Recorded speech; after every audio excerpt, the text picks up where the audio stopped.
Okay, Nana. Okay, guys. So what's up? So anyway, guys, my question is about the flood budget. Why you guys keep chasing the one person that is not even the head of the crime? I know, you know, that that person is not the main head of that crime. You know? Why did John try to chase or look for it? Who's the fucking head of that crime? Like a tree.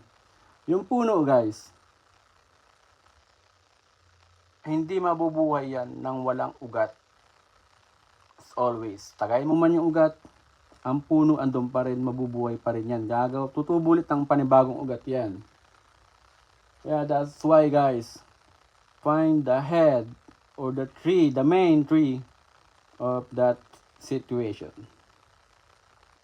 Not that person na hindi yung pinakadulo ng ugat, guys, na hindi naman siya may hawak ng budget. Even it's her, but why she can do that? Even there's a lot of people surrounding her. It means there's a head of that kind of situation that they keep doing it for how many years maybe.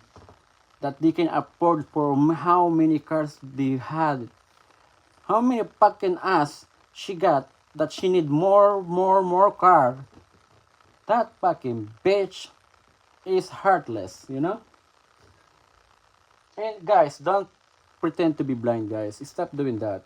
Where's the word that proud to be Filipino, guys? I think we stop doing that. Proud to be blind. Proud to be blind, not to tell the truth. And we just pretend to be blind because we're scared. But how long we gonna be blind?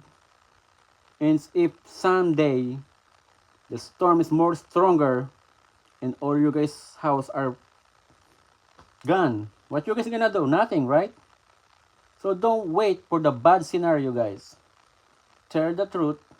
Find the right person who did that. No, the main fucking head who did that. Because if you guys keep pretending to be blind, they're gonna do it that one, do it and do it and do it again. And stop fucking rally. They're just gonna pretend not to hear you guys. Do some actions. Tell the truth. Oh my goodness, guys.